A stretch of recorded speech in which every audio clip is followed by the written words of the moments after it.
Ucrania acaba de invadir Rusia de nuevo y la ofensiva es tan poderosa que las fuerzas rusas están en retirada de nuevo. Putin no esperaba que Ucrania lanzara una invasión a Belgorod y por eso las fuerzas rusas no estaban preparadas en absoluto. Verás, justo un día antes de que comenzara esta invasión, Rusia había expulsado a las últimas fuerzas ucranianas de la región de Kursk y Putin pensaba que todo estaba bien. Rusia tenía la iniciativa y las fuerzas rusas estaban al mando. Pero Ucrania dijo, no tan pronto, y recuperó la iniciativa al entrar en Belgrado y capturar aún más territorio ruso. Pero antes de hablar sobre esta invasión, debo aclarar algo, especialmente en relación con la ofensiva de Kursk que Ucrania había realizado. Mucha gente en YouTube califica esa ofensiva como un fracaso, pero en realidad eso está muy lejos de la verdad. Y aquí tenemos al general Ben Hodges explicando este punto. Pensé que fue una de las jugadas más brillantes de los ucranianos en toda la guerra. Quiero decir, cambió el impulso. Modificó la idea de que Rusia era invencible. Esto demostró muy claramente que Rusia es débil y ni siquiera pudo defender su propia frontera. Y durante 7 meses ni siquiera pudieron eliminar la cabeza de puente ucraniana dentro de Rusia. Así que creo que crearon un problema estratégico para el Kremlin y tomaron la iniciativa. Los comandantes buscan tomar la iniciativa, hacer que el enemigo reaccione a ellos en lugar de lo contrario. Y creo que el Estado Mayor ucraniano sabía que Rusia no podía abrirse paso en la parte oriental de Ucrania, así que este también fue un riesgo prudente. Y francamente, no me sorprendería si intentan algo similar en un futuro cercano en otra parte de la frontera. La otra parte de la frontera es la región de Belgorod, y esa región está justo al lado del Oblast de Kursk. La ofensiva inició el 18 de marzo, hace alrededor de una semana. Nos enteramos de esto cuando las cuentas prorrusas empezaron a entrar en pánico en Telegram. Según el informe visible en pantalla, el 18 de marzo blogueros rusos aseguraron que las Fuerzas Armadas de Ucrania inició una ofensiva en la región de Belgrado. Su informe ataca cerca del pueblo ruso de Grafivka y de Midivka. De este último hablaremos más en un segundo. Todos ellos estaban cerca de la frontera de la región de Sumy. Como pueden ver en el mapa en su pantalla, las fuerzas ucranianas se dirigían hacia el pueblo de Demidivka. Eso es aproximadamente a 2 millas de la frontera ucraniana, y parecía que las fuerzas rusas no estaban en posición de alinear defensas. Esta sospecha fue confirmada por las propias acciones rusas. Como puedes ver, Rusia anunció una evacuación del distrito en la región de Belgorod, donde las fuerzas ucranianas estaban avanzando. Luego, menos de una semana después de este anuncio, tuvimos la noticia de que las fuerzas ucranianas habían entrado en Demidivka y tomado el control del pueblo. La parte más loca de todo esto es que aún no hemos tenido una confirmación oficial adecuada de ninguno de los lados. La mayoría de estas noticias provienen de canales prorrusos de Telegram en estado de pánico. Aquí tenemos una de esas cuentas haciendo el anuncio y mostrándonos las fuerzas ucranianas en el pueblo. Demidivka, región de Belgorod. Ahora lo ocupa el enemigo. Aquí está. Estoy filmando estos mismos cuadros con mi propia mano. ¿Qué pasó? Aquellos que lo sostenían, lo tomaron y lo abandonaron. Simplemente se alejaron y el enemigo tomó el control. Cuando el enemigo comenzó a desminar, el área estaba bien minada. Pero despejaron un camino, utilizaron un vehículo resistente a las minas y emboscadas protegidas para quitar los dientes del dragón y abrieron el camino para el paso. Las fuerzas encargadas de mantener el área fallaron por completo. Eso es todo, el enemigo está aquí. El informe ruso continúa diciendo que el asentamiento está bajo control ucraniano. Las fuerzas rusas se retiraron del área, permitiendo que el enemigo la ocupara. Además, se perdió el momento de desminado de la carretera por el enemigo y la eliminación de los dientes de dragón. Las fuerzas rusas están atacando el asentamiento. Esta última parte es una táctica rusa clásica. Se retiran de una posición, dejan que los ucranianos la tomen y luego lanzan una contraofensiva repentina para intentar recuperarla. Y todo el plan de esta estrategia es que esperan que los ucranianos no estén preparados. Esto era algo que podría haber funcionado al comienzo de la guerra, pero a estas alturas los ucranianos están bien versados en tácticas rusas y prácticamente esperan una ofensiva justo después de tomar una posición. Así que todo lo que hacen es prepararse, tomar posiciones defensivas y simplemente esperar a que los rusos regresen, para poder echarlos adecuadamente. Y esta vez ocurrió igual que las anteriores. Por eso ya sabemos que las fuerzas ucranianas se encargaron de la contraofensiva rusa y ahora tienen planes de moverse hacia un pueblo diferente. Como muestra este informe, las fuerzas ucranianas, después de capturar el pueblo de Demidivka en Belgorod, han lanzado una ofensiva sobre el pueblo de Grafska, donde ya están en marcha ataques a las líneas logísticas rusas para evitar que entren reservas rusas adicionales al pueblo. La artillería y aviación ucraniana golpearon efectivamente un puente que conecta el pueblo, cortando los suministros al destacamento ruso estacionado allí. Es probable que en las próximas horas o días seamos testigos de una ofensiva general de las fuerzas ucranianas hacia el pueblo. Como pueden ver en el mapa en su pantalla, ahora que las fuerzas ucranianas tienen el pueblo de Demidovka, pueden apuntar a este nuevo pueblo desde dos frentes diferentes y, con suerte, tomar más territorio. Aquí tenemos nuevamente al general Ben Hodges, explicando por qué este es un paso tan importante que las Fuerzas Armadas ucranianas tomaron, volviendo a Rusia y recuperando la iniciativa de las fuerzas rusas que acababan de tomar la región de Kursk. Veamos esto. He escuchado eso y no me sorprende. Quiero decir, mira, los ucranianos están demostrando ser mucho más ágiles y capaces de hacer estas cosas que los rusos. Los rusos tienen la ventaja de la masa y el hecho de que no les importa cuántas bajas tienen, así que simplemente siguen enviándolos. Y aún así no están teniendo éxito. Quiero decir, después de más de 11 años de esta guerra y ciertamente más de 3 años desde la invasión a gran escala, todavía solo controlan el 20% de Ucrania. Y eso es sin nosotros, el oeste, comprometiéndonos a ayudar a Ucrania a ganar, y el apoyo ha sido intermitente. Pero aún así, Ucrania ha detenido a Rusia. Así que creo que todavía soy optimista sobre Ucrania. Eso es cierto. Cuando la ofensiva de Ucrania se retiraba, muchos mencionaron que una razón era que no creían que Trump les ayudaría a intercambiar el territorio de Khrushchev por un territorio ucraniano controlado por Rusia. ¿Crees que si Ucrania controla algún territorio de Belgorod, podría usarse como negociación? ¿O es difícil de predecir? Bueno, creo que lo que estamos viendo es que el lado ucraniano se está dando cuenta de que, al menos de la forma en que están estructuradas actualmente las negociaciones, la administración está tomando el lado del Kremlin. Quiero decir, no, las cosas que dice el señor Witkoff, quiero decir, todos sus oyentes habrán visto todo o parte de su entrevista con Tucker Carlson el otro día. Quiero decir, es solo que está utilizando los puntos de conversación del Kremlin mejor que Lavrov. Y entonces, creo que los ucranianos se dan cuenta de que van a tener que hacer las cosas por su cuenta y con la ayuda de otros países para asegurarse de que no terminen en algún tipo de situación en la que tengan que aceptar algún tipo de acuerdo que sea desventajoso. Y especialmente cuando en el campo de batalla las cosas están a su favor. Lo único que los ucranianos no pueden hacer, simplemente no pueden detener este constante bombardeo de ataques con drones todas las noches. Y eso solo debería decirte que los rusos realmente no tienen ningún interés en lograr un acuerdo pacífico. Han aumentado la intensidad de sus ataques para matar a inocentes civiles ucranianos. Creo que los ucranianos decidirán si Belgorod o alguna otra parte del territorio ruso es parte de alguna negociación. Pero no sé si eso es por lo que lo están haciendo. Se trata más de la iniciativa y de obligar a los rusos a tener que reaccionar ante ellos. Una razón clave del rápido avance de las fuerzas ucranianas en el terreno es el apoyo aéreo que Ucrania ha podido brindarles. Verás, justo ayer, los misiles High Mobility Artillery Rocket System derribaron 2 helicópteros rusos Ka-52 y 2008 en la región de Belgorod. Claramente, esto fue de gran ayuda para las fuerzas en el terreno que ahora no necesitaban preocuparse por los helicópteros que apuntaban a las tropas ucranianas que avanzaban hacia adelante.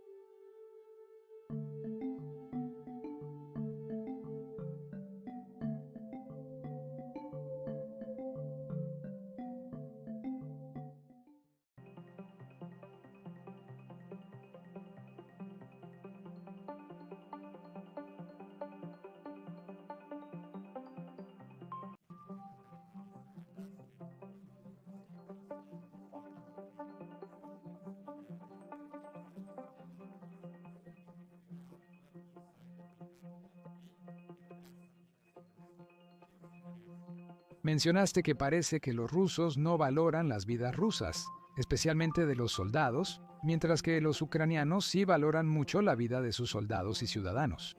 Algunos pro-ucranianos han mencionado que Ucrania enfrenta problemas de reclutamiento debido a que mucha gente ha abandonado el país. Eso podría significar que Ucrania estaría más dispuesta a la paz siempre que no implique una rendición, sino garantías de seguridad adecuadas y el congelamiento del frente. Esa no es la impresión que tengo al hablar con mis amigos ucranianos que están dispuestos a aceptar algún tipo de fin de los combates solo por las bajas que han sufrido.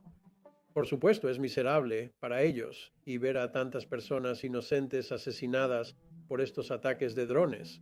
Golpear edificios de apartamentos sucede casi todas las noches ahora. Creo que los ucranianos saben que esta no es una guerra con Rusia donde puedes decir, está bien, nos rendimos, y luego los combates simplemente se detienen. Eso no es lo que va a ser y cualquiera que piense que será así no está prestando atención a quiénes son los rusos.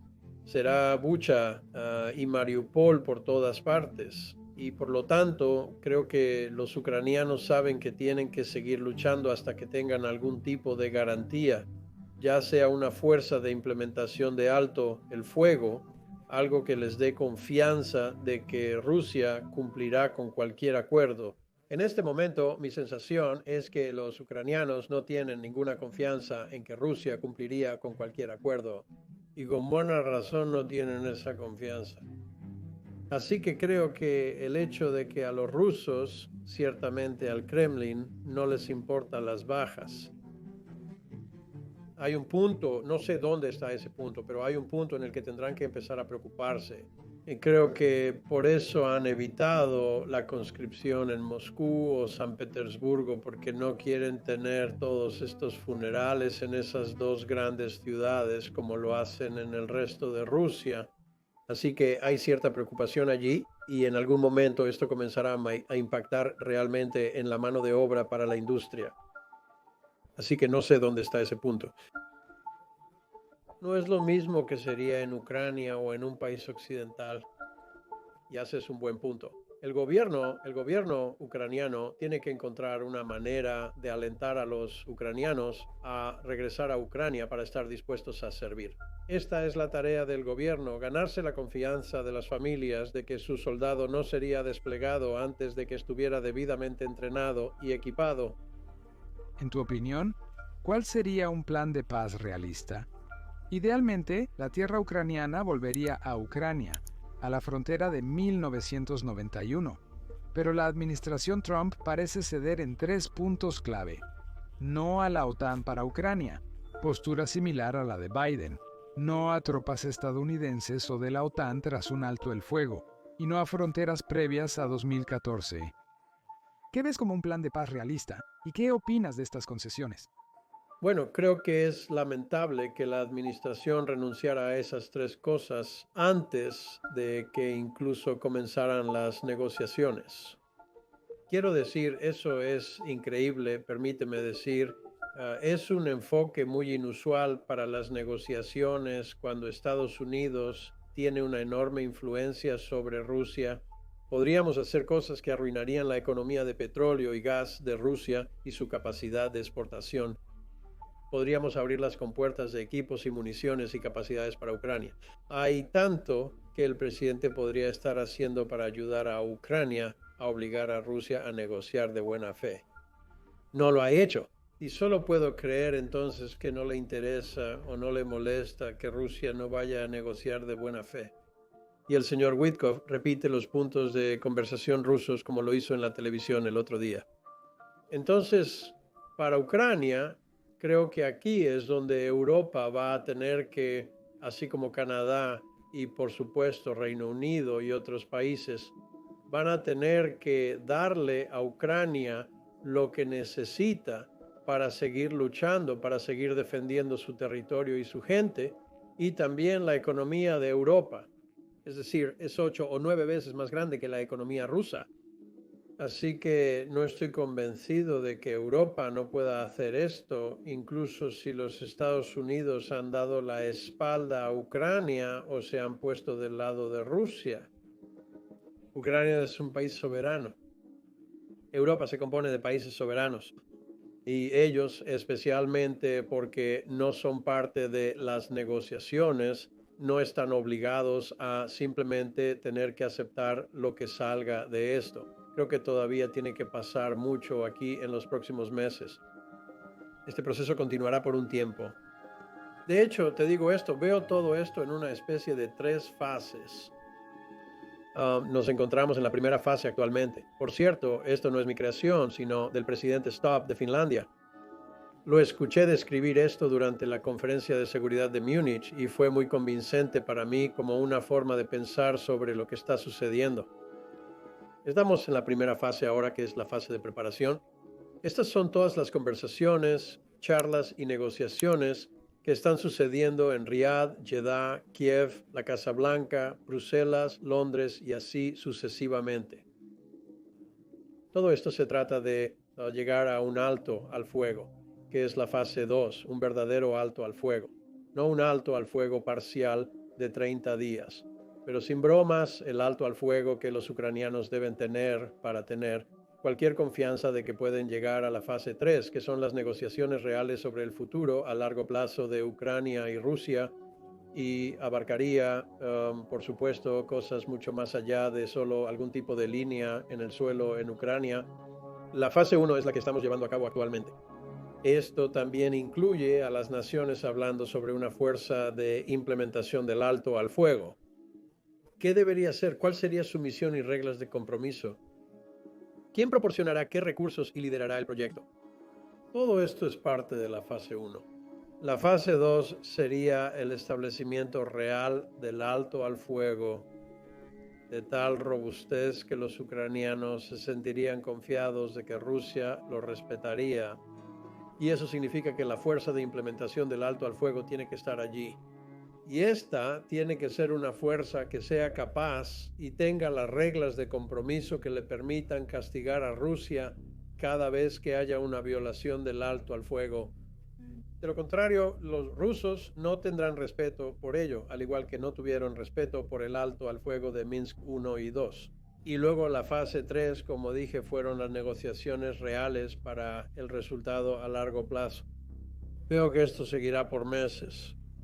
El Reino Unido está dispuesto a respaldar esto con botas en el suelo, aviones en el aire, junto con otros. Europa debe hacer el trabajo pesado. Pero para apoyar la paz en nuestro continente y tener éxito, este esfuerzo debe contar con un fuerte respaldo de los Estados Unidos. Europa acaba de dar una devastadora mala noticia a Rusia, y sé que es devastadora para ellos. Ministros rusos se quedaron despiertos hasta las 3 de la mañana para seguir la reunión que ocurría en Londres. Y tan pronto como se dieron a conocer los resultados de la reunión, tuvimos a ministros rusos entrando en pánico y tuiteando, en vivo, su reacción a lo que acababa de suceder. Así que entremos en todo eso y exactamente cuál fue esta mala noticia. La reunión contaba con una gran asistencia, como se puede apreciar en la pantalla. Contamos con la presencia del primer ministro del Reino Unido, los presidentes de Ucrania, la Comisión Europea, el Consejo Europeo, Francia, Finlandia y Rumania, el secretario de la OTAN, los primeros ministros de Italia, Polonia, España, Dinamarca, Canadá, los Países Bajos y Suecia, el canciller de Alemania y el ministro de Relaciones Exteriores de Turquía. Es importante destacar que Turquía, aunque no forma parte de la Unión Europea, ha sido un ferviente partidario de Ucrania. Ha llegado a decir que Rusia necesita devolver todo el territorio anexado, razón por la que el ministro de Relaciones Exteriores de Turquía estaba aquí. El objetivo de esta reunión era asegurar el futuro de Europa, garantizar la seguridad de Europa. Y ahora vamos a entrar en exactamente lo que se decidió en esta reunión. Antes de continuar, por favor presiona el botón de suscripción abajo para estar al día con noticias geopolíticas como esta. Empecemos. Primero, mantendremos la ayuda militar fluyendo y seguiremos aumentando la presión económica sobre Rusia para fortalecer a Ucrania ahora. Segundo, acordamos que cualquier paz duradera debe garantizar la soberanía y seguridad de Ucrania y Ucrania debe estar en la mesa. Tercero, en caso de un acuerdo de paz, seguiremos potenciando las propias capacidades defensivas de Ucrania para disuadir cualquier invasión futura. Cuarto, iremos más allá para desarrollar una coalición de los dispuestos a defender un acuerdo en Ucrania y garantizar la paz. No todas las naciones se sentirán capaces de contribuir, pero eso no puede significar que nos quedemos de brazos cruzados. En cambio, aquellos dispuestos intensificarán la planificación ahora, con verdadera urgencia. El Reino Unido está preparado para respaldar esto con botas en el suelo y aviones en el aire junto con otros. Europa debe hacer el trabajo pesado. Pero para apoyar la paz en nuestro continente y tener éxito, este esfuerzo debe contar con un fuerte respaldo de los Estados Unidos. Estamos colaborando con Estados Unidos en este tema tras mi encuentro con el presidente Trump la semana anterior. Y permítanme ser claro, estamos de acuerdo con el presidente en la necesidad urgente de una paz duradera. Ahora necesitamos entregar juntos. Finalmente, acordamos que los líderes se reunirán muy pronto para mantener el ritmo detrás de estas acciones y para seguir trabajando hacia este plan compartido. Hoy estamos en una encrucijada en la historia. Este no es un momento para más charla. Es hora de actuar, de dar un paso adelante y liderar, y de unirnos en torno a un nuevo plan para una paz justa y duradera. Gracias. Cabe destacar que la parte estadounidense estuvo presente, pero a través de canales en línea. Participó en el proceso de toma de decisiones y estuvo involucrado en todo lo que se discutió en esta reunión. Además de esto, el Reino Unido y Ucrania acordaron un acuerdo de seguridad de $3.300 millones y el dinero se dispersará en los próximos días, lo antes posible. Por lo que puedo decir, esto es un préstamo, pero es un préstamo que se reembolsará con los intereses de los activos rusos congelados que están en el Reino Unido. No es un préstamo que Ucrania estará reembolsando, es más bien una ayuda, pero los contribuyentes británicos recuperarán su dinero. Este acuerdo permitirá al Reino Unido suministrar a Ucrania más de 5.000 misiles de defensa aérea para proteger a las personas e infraestructura. Estados Unidos participó en todas las discusiones a través de llamadas y canales en línea. Y el propio presidente Trump estaba hablando con el primer ministro Keir Starmer y el presidente Macron de Francia. Y esto es lo que se discutió. Tuvimos bastante tiempo con el presidente Zelensky, luego el presidente Macron y el presidente Trump por teléfono. Ahora hemos acordado que el Reino Unido, junto con Francia y posiblemente uno o dos más, trabajarán con Ucrania en un plan para detener la lucha. Y luego discutiremos ese plan con los Estados Unidos. Así que en esas llamadas el viernes por la noche, a través de la reunión de ayer, en las llamadas de nuevo anoche, creo que hemos dado un paso en la dirección correcta porque, como digo, nadie quiere ver lo que pasó el viernes, pero es realmente importante que mantengamos nuestro enfoque central, que es la paz duradera en Ucrania. Nadie quiere más sangre. El primer ministro del Reino Unido insistió en que deben aprender de sus errores pasados. No va a haber un acuerdo como Minsk que Rusia pueda violar con facilidad en el futuro, y ese es exactamente el punto que Zelensky estaba tratando de hacer con J.D. Vance cuando comenzó toda la pelea. Zelensky estaba tratando de señalar que la idea del alto al fuego no es nada nuevo. Ucrania ha acordado múltiples alto al fuego con Rusia y Putin ha violado cada uno de ellos. Así que esta vez algo tiene que ser diferente. No podemos simplemente firmar un alto al fuego por unos años y permitir que Rusia se recupere económicamente y se rearme para volver más adelante. Debe haber un mejor apoyo para Ucrania para asegurar que la paz sea duradera y para el futuro. Ahora sé que el presidente Trump interpretó algunas de estas declaraciones de Zelensky como que no estaba dispuesto a negociar la paz y estaba arriesgando la Tercera Guerra Mundial al continuar esta guerra y no acudir a la mesa de negociaciones. En realidad, no es Ucrania quien arriesga la Tercera Guerra Mundial. Ucrania desea la paz. De hecho, Ucrania busca una paz duradera a largo plazo, y eso es lo que Zelensky trataba de explicar. Rusia está tratando de impulsar la Tercera Guerra Mundial. Cualquier pequeña ayuda que reciba Ucrania, Rusia y los funcionarios rusos, incluido el mismo Putin, son los primeros en recordarle al mundo que Rusia tiene armas nucleares y no tiene miedo de usarlas. Creo que el líder que amenaza con el uso nuclear es el que corre el riesgo de provocar la Tercera Guerra Mundial. Además de eso, fue Rusia quien involucró a un tercer país en esta guerra. Fue Rusia quien pidió a Kim Jong-un, suplicó a Kim Jong-un que enviara soldados norcoreanos para luchar junto a Rusia en Ucrania. Así que fue Rusia quien involucró a un tercer país en esta guerra. Fue Rusia quien está impulsando la Tercera Guerra Mundial, y eso es exactamente lo que explica el presidente Macron aquí mismo. Por lo tanto, podemos actuar y brindar nuestro total apoyo a Ucrania. Esto se debe a que está defendiendo sus intereses legítimos, y debemos construir elementos de seguridad para Ucrania y para Europa. Pero no debemos olvidar un punto. Si alguien está jugando la Tercera Guerra Mundial, es Vladimir Putin. Fue él quien comenzó la guerra hace 3 años, y trajo a 10.000 soldados norcoreanos a suelo europeo. Ayudó a Irán con lo nuclear para luchar contra Europa, involucrando incluso a China.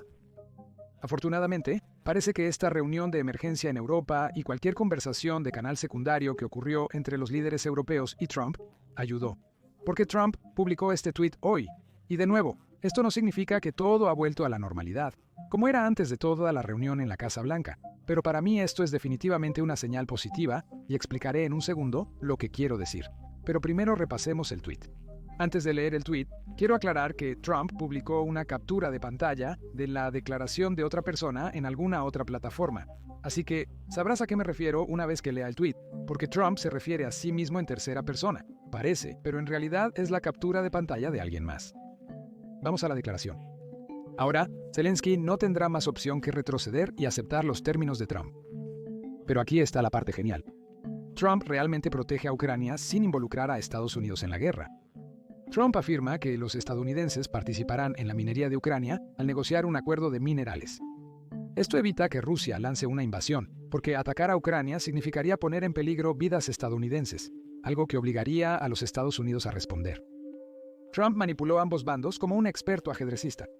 Al final, Zelensky no tendrá más opción que ceder, porque sin el apoyo de los Estados Unidos, Ucrania no puede ganar una guerra prolongada contra Rusia.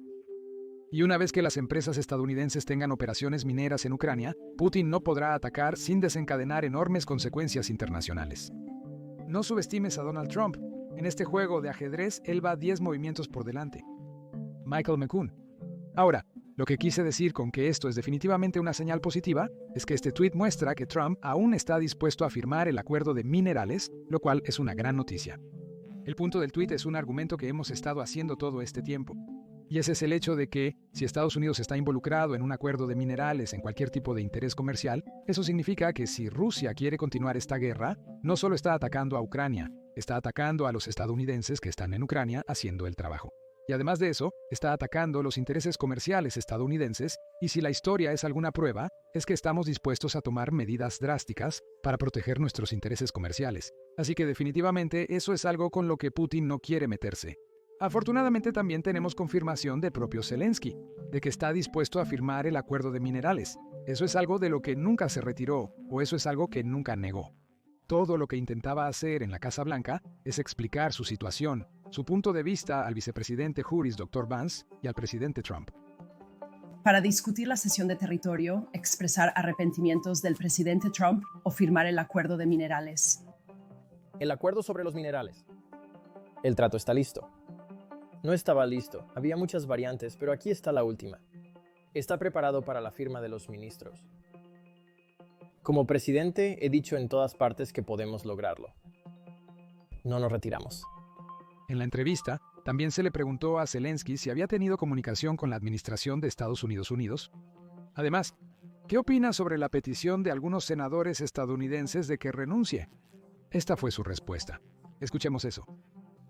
¿Ha habido alguna comunicación con la administración desde la reunión en la oficina oval? ¿Se han puesto en contacto contigo?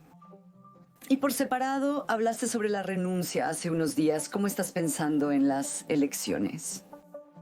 Hay comunicación, pero no a mi nivel. Sí.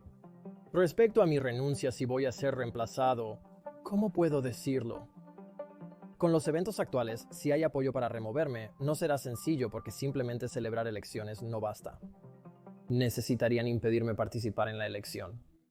Eso sería más difícil. Tendrán que negociar conmigo y estoy dispuesto a intercambiar mi posición por la membresía en la OTAN. Eso indicaría que he logrado mi objetivo. Si Ucrania se une a la OTAN, habré logrado mi objetivo. Honestamente, parece que ciudadanos de otros países, sin mencionar nombres, especialmente aquellos en cargos oficiales, están tratando de decirle a los ucranianos quién debería ser su presidente. Para mí, eso parece antidemocrático y poco constructivo. Hablamos de valores, pero esto no es muy democrático. aunque reconozco abiertamente que tal vez esto sea una solución para Putin y para todos los demás. Si no me consideran lo suficientemente flexible, estoy dispuesto a cambiar mi postura por el ingreso a la OTAN.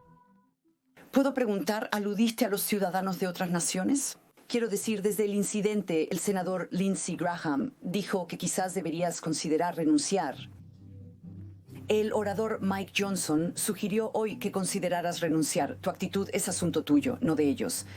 Lindsey Graham es una persona agradable. Pero para decidir quién debería ser presidente y si debería renunciar, incluso le concedería la ciudadanía ucraniana.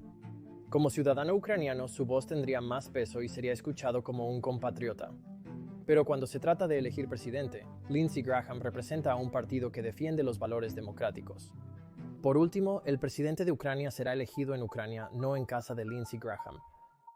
Poco después, Marco Rubio, el secretario de Estado, dio una entrevista con American Broadcasting Company, arrojando más luz sobre lo que sucedió ese día en la Casa Blanca con Zelensky, Trump y Juris Dr. Vance. Ahora, personalmente, creo que Marco Rubio es una de las voces pro-ucranianas en la administración y una de las voces pro-ucranianas que está involucrada en estas negociaciones. Así que siempre es bueno escuchar cómo vio las cosas. Ahora, personalmente, no estoy exactamente de acuerdo con la entrevista que hizo, la primera entrevista que hizo después de la pelea que ocurrió el viernes. Pero la segunda fue un poco más medida y explicó las cosas con mucha más calma. Así que escuchemos esto. Nadie afirma que Vladimir Putin vaya a recibir el Premio Nobel de la Paz este año o que merezca ser el hombre del año de la Asociación Humanitaria. Lo que estamos argumentando aquí es que tiene un país muy grande, están en plena preparación para la guerra, están fabricando armas a un ritmo que indica preparación para la guerra. Y necesitamos averiguar, ¿hay alguna manera de hacer que detengan la guerra? La única forma de lograrlo es involucrando a los rusos en las negociaciones, algo que ni los europeos ni la administración de Biden pudieron o intentaron hacer. Ese es el objetivo, así de simple. ¿Podemos intentar sentarnos con ellos y averiguar si hay algo, cuáles son las demandas de los rusos? ¿Bajo qué condiciones estarían dispuestos los rusos a detener esta guerra? Y como dije, no sabemos cuáles son porque no hemos hablado con ellos en 3 años. El objetivo es poner fin al conflicto, comenzando por llevarlos a la mesa de negociaciones. Finalmente, como cualquier tregua, como cualquier acuerdo de paz en cualquier parte del mundo, esas cosas tendrán que ser impuestas, tendrán que ser duraderas. Se deben establecer salvaguardas, todos lo entienden. Pero comienza con el primer paso, y eso es involucrarlos para ver si es posible. Porque si no es posible, entonces lo que estamos viendo es un estancamiento prolongado con miles de personas muriendo, miles de millones de dólares entrando y más muerte y destrucción. Y eso no es algo de lo que el presidente quiere ser parte. Lo ha dejado muy claro. Además de esto, también explicó la resolución de la Organización de las Naciones Unidas que Estados Unidos presentó hace una semana. Y hubo muchas críticas debido a esta resolución, porque muchas personas se quejaron de que Estados Unidos no nombró a Rusia como el agresor en esta resolución. Y no es justo para Ucrania hacer eso. Cuando en realidad Rubio argumenta que esta es la primera resolución que se aprobó en el Consejo de Seguridad, que no hemos tenido una resolución aprobada allí en los últimos 3 años desde que comenzó la guerra, porque todos los miembros permanentes tienen poder de veto, por lo que pueden vetar cualquier resolución y no se va a aprobar.